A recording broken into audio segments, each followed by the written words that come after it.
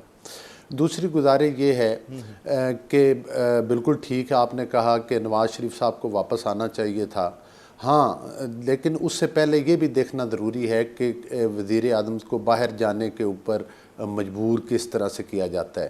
3 elections ہوئے جن میں کہ نواز شریف صاحب کو ملک سے اتارا گیا اور مجبور ان کو میں اسی طرف آ رہا ہوں نا جی، بیماری پر ہی گئے تھے، میں اس کا تو جواب دے چکا ہوں نا کہ وہ ٹیسٹ ہوئے اور جن ڈاکٹرز نے ان کو چیک کیا۔ دوسری بات یہ ہے کہ کس طرح سے ان کو مجبور کیا گیا، کس طرح سے ان کو 3 الیکشنز ہوئے جس میں آپ دیکھ لیں کہ 2002 کے الیکشن تھے، نواز شریف صاحب الیکشن میں حصہ نہیں لے سکے، 2008 کے الیکشن تھے اس وقت بھی ان کی نااہلی چل رہی تھی، اس وقت بھی وہ الیکشن میں حصہ نہیں لے سکے، 2018 کے الیکشن تھے ان میں بھی حصہ نہیں لے سکے۔ ایک سلنگی صاحب نے ذکر کیا کہ وہ جو مطلب ہے کہ پیناما کا کیس تھا ان میں 250-300 لوگ تھے، کیا کسی اور کا ٹرائل کیا گیا؟ پھر کس طرح سے اقامہ کا بہانہ بنا کر پاناما کے اوپر کیا گیا؟ ہاں سوال یہ ضرور اٹھتا ہے، آپ نے لیگل تو وہ جائز صاحبان بہتر سمجھتے ہیں کہ وہ مطلب ہے کہ یا کوئی ماہر قانون بہتر رائے دے سکتا ہے، لیکن اگر اقامہ یا کوئی ایسٹ بھی آپ اپنے کاغذات میں اس کو مطلب ہے کہ شو کر دیتے ہیں تو وہ ان کو ظاہر کرتے ہیں اپنے ایسٹس کو، تو میرا خیال ہے کہ وہ غیر قانونی نہیں ہے۔ ہاں اگر وہ آپ کی کوئی انویسٹمنٹ ہے اور ان کو تو اپنے بیٹے کی کمپنی سے تنخواہ نہ لینے کے اوپر، اور ایک ایسی عدالت سے نااہل قرار دیا گیا جو واٹس ایپ پر JITs بنی، اور دیکھیں ایک پروگرام لانچ کیا گیا تھا جس پروگرام کے ذریعے چیئرمین PTI کو اس پاکستان کے اوپر مسلط کیا گیا تھا، جس کے لیے ضروری تھا کہ ظاہر ہے کہ وہ بھی آڈیو ویڈیوز آئیں کہ جس میں ہدایات دی گئیں کہ بھائی نواز شریف صاحب کو اور مریم صاحبہ کی ضمانت نہیں ہونے دینی، الیکشن کے لیے ضروری ہے، اور وہ سہولت کاری کا سلسلہ آج بھی معذرت کے ساتھ ختم نہیں ہوا۔ کس طرح سے عدالتوں میں آج بھی آپ کو پتہ ہے کہ اکثریتی بینچ کے فیصلے کو نہ تسلیم کیا گیا اور اقلیتی فیصلے جو بینچ تھا اس کے فیصلے کو ملک کے اوپر مطلب ہے مسلط کیا گیا۔ یہ تو ابھی آج یہ کچھ ہو رہا ہے، اور دیکھیں میں وہ دیکھیں میں دیکھیں کیونکہ اس پلیٹ فارم پہ ہو رہا ہے، میں بیان کر دوں، میں اپنا نقطہ نظر بیان کر دوں تاکہ اس پر کوئی مسئلہ نہ ہو۔ دیکھیں اگر میری بات آپ مکمل ہونے دیں، آپ نے تو لمبا چوڑا اپنا نقطہ نظر بیان کیا، میری گزارشات بھی اگر 2-3 سن لیں۔ سر میں صرف یہ عرض کر رہا ہوں کہ عدالت سے جو فیصلہ جاری ہوتا ہے اسی کو ہم فیصلہ سمجھیں گے، اسی کو ہم مقدم جانیں گے، بجائے اس کے کہ ہم اس کنٹروورسی میں جائیں جو ججز کے آپس کے درمیان کے معاملات ہیں ان کو اس طرح میڈیا پہ ڈسکس کرنا مناسب نہیں۔ پلیز دیکھیں بات یہ ہے کہ فیصلہ جب اناؤنس ہو جائے تو اس کے اوپر بات کی جا سکتی ہے۔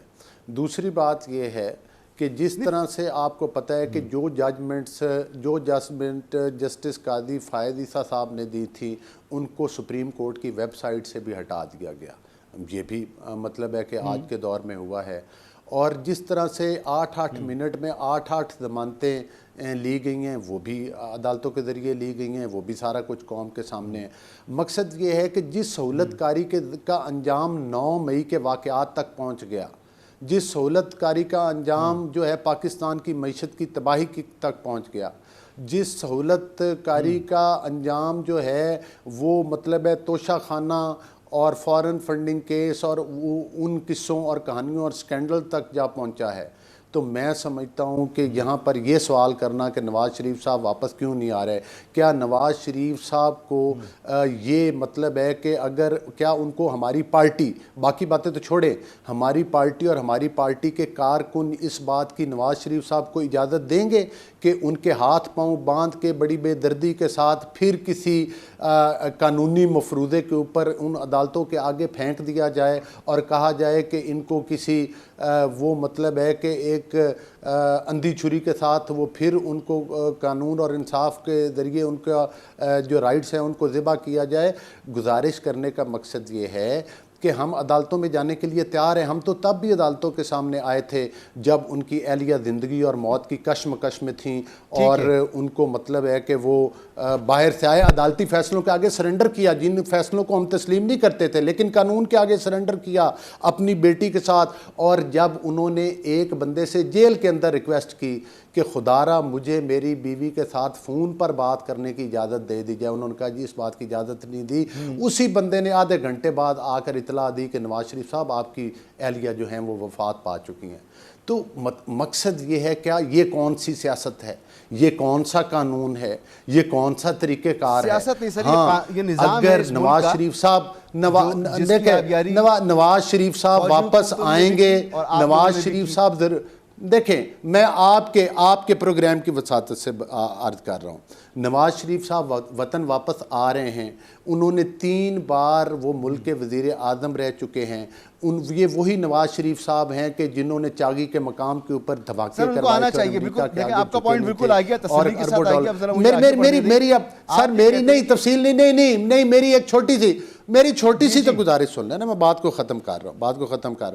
میں صرف یہ کہہ رہا ہوں کہ نواز شریف صاحب واپس آ رہے ہیں, وہ ہماری الیکشن کمپین کو لیڈ بھی کریں گے, اور انشاءاللہ تعالیٰ دوبارہ اللہ کے فضل و کرم کے ساتھ وہ دوبارہ وزیر اعظم بھی بنیں گے انشاءاللہ تعالیٰ. یہ ان کو قانون اجازت دیتا ہے, ان کو پاکستان کا آئین اجازت دیتا ہے, اور آئین اور اپنے آپ کو عدالتوں کے آگے ایک دفعہ پھر پیش بھی کریں گے.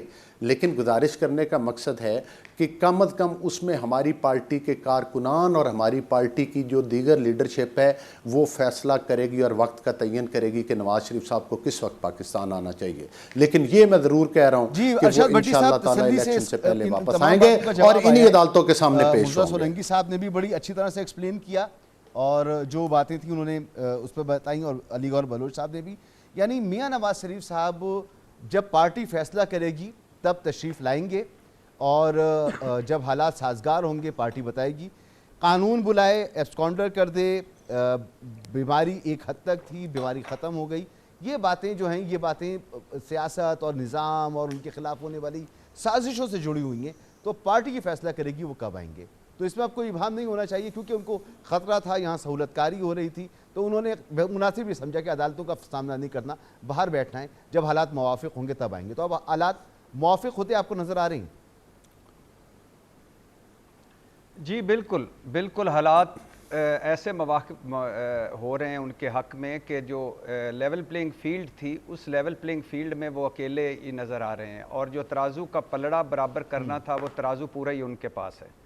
دیکھیے بات یہ ہے کہ وہ گئے کیسے بٹی صاحب ایک چیز اور ایڈ کر لیجئے, نواز شریف صاحب کے ساتھ یہ غلط بات ہے, یہ غلط بات ہے. 8 منٹ میں 8 ضمانتوں کا ذکر کریں بھٹی صاحب, یہ ترازو والی بات میں معذرت کے ساتھ بھٹی صاحب کی بات کو بات کر لوں علی بھائی, میں بات کر لوں کیونکہ میں جی سر ضرور کریں, لیکن کچھ نہ کچھ انصاف پہ مبنی بھی بات کیا کریں. مجھے ٹوک میں بھی ٹوک سکتا ہوں, لیکن وہ جو میری رائے ہے وہ آپ اس پہ نہ آئیں, وہ مہربانی کریں. آپ کی اپنی رائے ہے, میری اپنی رائے ہے, اور ہمیشہ قابل احترام رائے آپ کی رہی ہے, تو بات کرنے دیں. اچھا, نمبر 1 وہ گئے کیسے تھے؟ مسعود بھائی خواجہ آصف صاحب بتا چکے ہیں کہ وہ کیسے گئے تھے. نمبر 3 ہمیں نواز شریف صاحب کا چھوڑ دیجئے, انہوں نے کہا تھا کہ میں کیا میرے بچوں پر بھی الزام آیا تو میں گھر چلا جاؤں گا, وہ بھی چھوڑ دیجئے کہ ایون فیلڈ پر حسن نواز کا کیا موقف ہے, حسین نواز کا کیا موقف ہے, مریم نواز کا کیا موقف تھا, نواز شریف صاحب کا کیا موقف تھا, چودھری نثار کا کیا موقف تھا, مسلم لیگ کا کیا موقف تھا, یہ بھی چھوڑ دیجئے.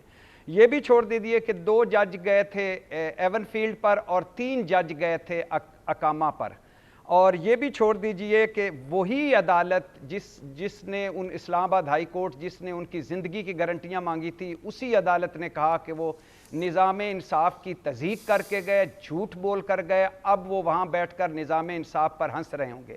یہ بھی چھوڑ دیجئے گا کہ نہ ایک دن بھی ہسپتال میں داخل نہیں, ایک دن بھی ڈاکٹر کا باقاعدہ چیک اپ نہیں, ایک دن بھی وہ وہاں جا کے وہ لیٹے نہیں, اور اللہ کے فضل و کرم سے صحت یاب ہوگی. اور یہ بھی چھوڑ دیجئے کہ وہ یورپ بھی گئے, لندن کے باہر فیکٹری کے وزٹ بھی کیے, سعودی عرب بھی گئے اور اب دبئی میں ہیں اور دبئی سے پھر سنا جا رہا ہے کہ وہ حج پہ جائیں گے اور حج سے واپسی کے بعد لندن اور لندن سے پاکستان آئیں گے. اللہ ان کو صحت دے, میرا اس سے کوئی غرض نہیں. میرا صرف یہ ہے ماشاءاللہ کہ اس وقت بھائی جان یہ قوم جو 24 کروڑ جو لوگ ہیں یہ ان حکومتوں سے مایوس ہو رہے ہیں. کسی ایک کا نام نہیں لے رہا, یہ اس نظام انصاف سے مایوس ہو رہے ہیں, یہ ہمارے بیوروکریٹک نظام سے, صحافت سے, ملک سے, حال سے, مستقبل سے مایوس ہو رہے ہیں. خوشیاں روٹ گئی ہیں سر, امیدیں دم توڑ رہی ہیں, مایوسیاں بڑھ رہی ہیں, چاروں طرف زوال ہی زوال ہے, چاروں طرف لڑائیاں ہی لڑائیاں ہیں, چاروں طرف استحصال ہی استحصال ہے. قوم تنگ آ چکی ہر شعبے میں یہ چوہے بلی کا کھیل دیکھ دیکھ کر. عوام اکتا چکے ہیں ان سرکسی ڈراموں سے, لوگ تھک گئے ایک طرح کے مداری تماشوں سے. اگر وہ غلط تھا تو پلیز اب دوبارہ وہ غلط نہ کیجئے. اگر یہ غلط ہے تو اس کا جواب دے دیجئے اس قوم کو. ہم بھی حق رکھتے ہیں, اس ملک کے شہری ہیں سر, ہمارا بھی کچھ نہ کچھ تو حق ہے. مانا یہ ملک طاقتوروں کا ہے, یہ ملک پیسے والوں کا ہے, وہ جب چاہیں جو چاہیں کر لیں. آئین ان کے سامنے نہیں رکاوٹ بنتا, قانون ان کے سامنے رکاوٹ نہیں بنتا, یہ نظام ان کے لیے.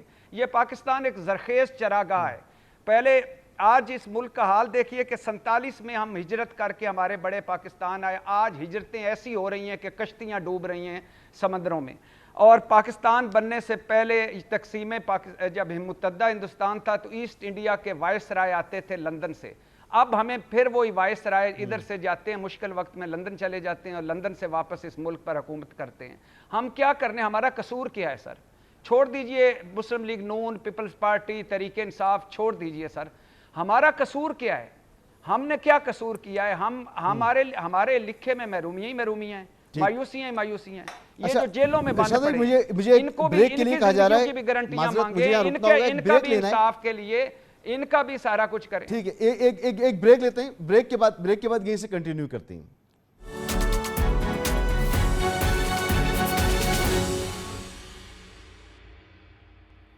Welcome back. Sir Murtaza Solangi صاحب, یہ فرمائیے گا کہ نواز شریف صاحب کی جو واپسی ہوگی اس کے بارے میں آپ کی کیا پروڈکشن ہے اگر ہوتی ہے واپسی؟ کیونکہ ان کے بھائی کی حکومت ہے, میرے خیال میں پہلے آ جانا چاہیے تھا ان کو. اب بھی وہ اگر فیصلہ کرتے ہیں تو یہ ایک ایسی واپسی ہوگی, ایک فاتح لیڈر کی واپسی ہوگی, یا آتے ہی ان کو جیل جانا پڑے گا, یا کیا آپ فورسی کر رہے ہیں؟ اگر میاں نواز شریف صاحب وہ آئیں گے بھی یا نہیں آئیں گے, آئیں گے تو کیسے, ان کا ویلکم کیسا ہوگا یہاں پر؟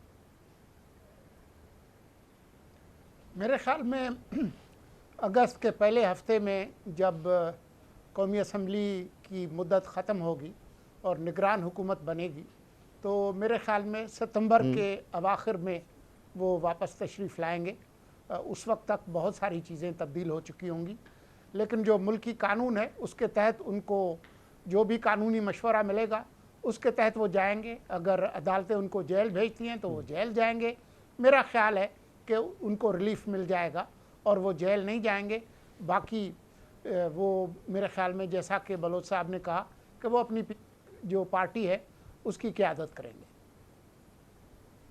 ٹھیک ہے, تو سر نواز شریف صاحب اپنے بھائی کی حکومت میں واپس نہیں آ رہے, جب نگراں حکومت ہوگی وہ یہ رسک لیں گے وہ آنے کا؟ جی میرے خیال میں وہ رسک لیں گے, اور بھائی کی حکومت کا مطلب یہ نہیں ہے کہ وہ آئیں. وہ سیاستدان ہیں, وہ ایک سیاسی فیصلہ کریں گے جو ان کو سوٹ کرے گا ان کی سیاست کو, تو وہ اس کی ٹائمنگ وہ خود ہی طے کریں گے. سر سوال یہ اس لیے بھی بنتا ہے نا کہ میاں نواز شریف صاحب اگر جیل جانے سے نہ گھبراتے تو بہت پہلے ان کو آ جانا چاہیے تھا, لیکن میرے خیال میں انہوں نے مناسب نہیں سمجھا کہ آپ آئیں تو وہ جیل جائیں. اب یہ اپنی پاور کے زمانے میں اگر نہیں آ رہے تو اس وقت آ جائیں گے, یہ تھوڑا سا اس کو ایکسپلین کریں گے میرے لیے؟ جیل اور آزادی کے درمیان بھی بہت سارے موسم ہیں, بہت سارے عوامل ہیں جس کی وجہ سے نواز شریف نہیں آئے, اور میرا نہیں خیال ہے کہ آپ کے پاس اتنا وقت ہے کہ اس پر تفصیل سے گفتگو ہو. میرا خیال ہے کہ وہ ستمبر کے اواخر میں تشریف لائیں گے اور جو بھی قانون ہے اس کے تحت وہ اس کو فالو کریں گے. جی علی گوہر بلوچ صاحب, آپ بھی اتفاق کریں گے کہ ابھی فوری طور پر نواز شریف صاحب نہیں, سپٹمبر کے اواخر میں کہیں جا کر تشریف لائیں گے وہ؟ دیکھیں مسعود رضا, بات یہ ہے کہ آپ کو پتہ ہے کہ ایک وہ وقت تھا کہ جب کلثوم نواز صاحبہ کی بیماری کا تمسخر اڑایا جاتا تھا, وہ کہتے ہیں نا کہ اپنے آپ کو سچا ثابت کرنے کے لیے مرنا بھی پڑتا ہے.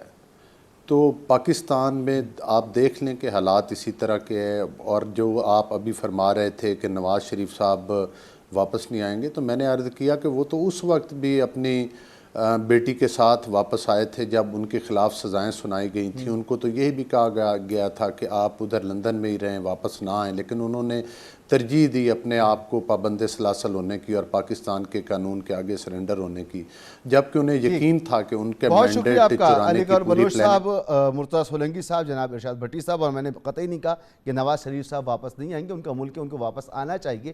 لیکن اگر ان کو واپس آنا ہوتا تو اپنی بھائی کی حکومت میں واپس آ جاتے، لیکن نگراں حکومت میں آنے کا فیصلہ کریں گے. تو جیسا سولنگی صاحب نے فرمایا کہ جیل اور رہائی کے درمیان، آزادی کے درمیان بھی کئی موسم ہیں. تو دیکھیں گے وہ کون سا موسم ہوگا جس میں نواز شریف صاحب واپس آئیں گے، اور جب واپس آئیں گے تو کس طرح سے ان کا استقبال ہوگا اور اپنی پارٹی کو کیسے لے کے چلیں گے. فی الحال اجازت دیجیے، اللہ حافظ.